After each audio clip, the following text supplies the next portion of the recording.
Hello and welcome. My name is Chris from christopherhole.com. Thanks for coming to the video. In this video we're going to be having what I could call a little bit more of a discussion based video rather than the normal sort of trying to solve a problem based video. And I'm not going to try and answer a question, but I want to maybe pose a few more questions in some inconsistencies that are possibly out there. It might spark thought, it might spark questions, and I guess that's the aim of this video, just to sort of share some thoughts and maybe get some feedback on it. I'm more than happy to have comments either here on YouTube or on the website.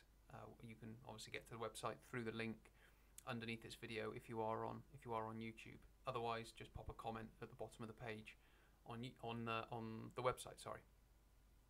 Now, I was working this week with a client, with a one-to-one client, exercise in the gym, and just to give you a little bit of background of this client as to what we were discussing whilst we were exercising. He's one of the most renowned, prominent, I don't quite know what the word is, surgeons in the country, and he's travelling across the world, going to various conferences. Obviously, he's got his own clinic. He's been working within the UK health medical industry for the last 30-40 years. So you might be able to gauge maybe sort of how old the gentleman is. But we often sort of just talk about anatomy, physiology, the human body, exercise, and things like that. But it was interesting this time because he is currently been, I don't really know what the word is, he's been sort of approached by some solicitors, some lawyers, to give his opinion on a court case. And it was a gentleman at work. They were sort of having I don't know what happens in normal jobs, but they were sort of having arm wrestling on a Friday afternoon, I think, or something like that. And it was just sort of like a game, sort of team building type thing, I think he described it as. And so they were doing this arm wrestle, and one of the gentlemen fractured his femur, and I'll sort of go into a little bit more detail in a second. But he fractured his femur, and that gentleman is now opening sort of a court case against his place of work for whatever reason. I'm not I don't know the ins and outs. All I know is sort of what he was telling me. So we've got this arm wrestling competition now. One gentleman was what he described as a bodybuilder. He was a very stocky, very well built gentleman, I guess you could describe him as. And the guy he was having a arm wrestle against was obviously a little bit more slight than he was. And obviously the nature of an arm wrestle. It's two people, obviously elbows on the bench, grasping hands and trying to take the back of that person's hand towards the side or towards the table. And obviously the winner is the one that reaches the table. Now, the bodybuilder guy, he was the one that fractured his femur. And what was quite interesting was when obviously my client was reading up on exercise, bodybuilding, and the nature of the fracture that had happened, what he found is the fracture was not sort of not like a compound fracture, but not from a what could be described as like a vertical fracture, but it was more from a torsion, because the nature of an arm wrestle is to twist the arm so it goes down towards the bench. And what was interesting is where this gentleman was meant to have been a lot stronger than this more slight gentleman, but he was the one that broke or fractured his femur. And what was interesting was what my client was saying was that where he has these very big muscles, so on and so forth, And because he's training them in a way, obviously like a bicep curl, which is just straight up and down, he may have had very strong bones straight up and down through those forces, because the bone lays down its tissue, its calcium, or its bone cells, through the line of force. So when he came up against someone who was basically twisting his arm using torsion, there wasn't very much strength there.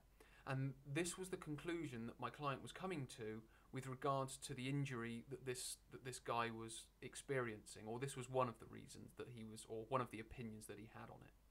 So what was really interesting for me was, because he was a bodybuilder, because he was seen to be strong, because he had big muscles, he was in fact the weaker of the two. And it showed that proper movement training can create a stronger body than just the traditional bodybuilding, working in one plane, obviously doing bicep curls straight up and down, because the bone will be very strong in those lines of force, in straight up and down lines of force. So if you try to snap it that way, it will be a lot stronger. But because he wasn't training and sort of changing the force direction of his femur, or the direction of the femur that was being used, it was actually weaker in that plane of movement. So I guess what this video could be about is sort of strength training and how it can develop, but also laying a foundation of movement and multi-directional training. Because if you read any periodization training, especially periodization for sport by Tudor Bumper, he describes when you take sort of children as athletes, or child athletes, or young athletes in their teens, what they need to do is they need to develop their multi-directional strength, skill, and ability, so they're able to function in multiple directions. And then you start laying sort of strength, endurance, performance on top of that. So in some ways, that's the kind of the foundation. But because obviously this gentleman had only been working possibly in one plane of force, or one plane of direction, he was in fact compromised. So he wasn't maybe as strong as he thought he was, and he wasn't maybe as strong as he looked. So I think just that's a really interesting point when it comes to strength training, and when it comes to exercise in general, is making sure we train people in multiple directions, so their body adapts in that way, because we know our body adapts to the environment that it's given. So if we're only working in, say, a front and back plane, which is known as the sagittal plane, going forwards and backwards, that's where we're going to be very strong. As soon as we then come to changing direction, or going sideways, or twisting, we're going to be somewhat compromised. And I just think that's a really interesting point, when you do see a lot of the industry having the onus on the physique, on the aesthetics of the human body, rather than the actual function of it, because it's the actual function that's going to help us get through life a lot easier. And you know, I don't have a problem with bodybuilding. I don't have sort of this vendetta against it. But what I am saying is we can become a lot more effective if we do choose to do bodybuilding, if we lay that foundation first, which I guess is sort of the point that I'm trying to get across. So, you know, if you're getting sort of wound up the fact that I'm possibly insinuating that bodybuilding is a bad thing to do, it's only a bad thing to do if you do it badly. It can be a very good thing to do if you do it correctly, and multi-directional movement training can only enhance it, because we're going to get that much stronger in that many different sort of postures, positions and movements. Because for most bodybuilders out there, that's not their profession, it's not what they're built to do. You know, some of them might need to change direction, but because they train in just one direction, they're going to be compromised, and they may miss work, just like this gentleman, which is partly what the whole case is about, is his loss of earnings and future work and so on and so forth. So I just thought that was a really interesting point that he brought up, and a really interesting sort of idea to maybe not go in at bodybuilding level, but lay the foundation, as Tudor Bumper says, of multi-directional training, and then layer bodybuilding on the top of it, and you'll only be a much stronger human being in everything that you do as a result of it.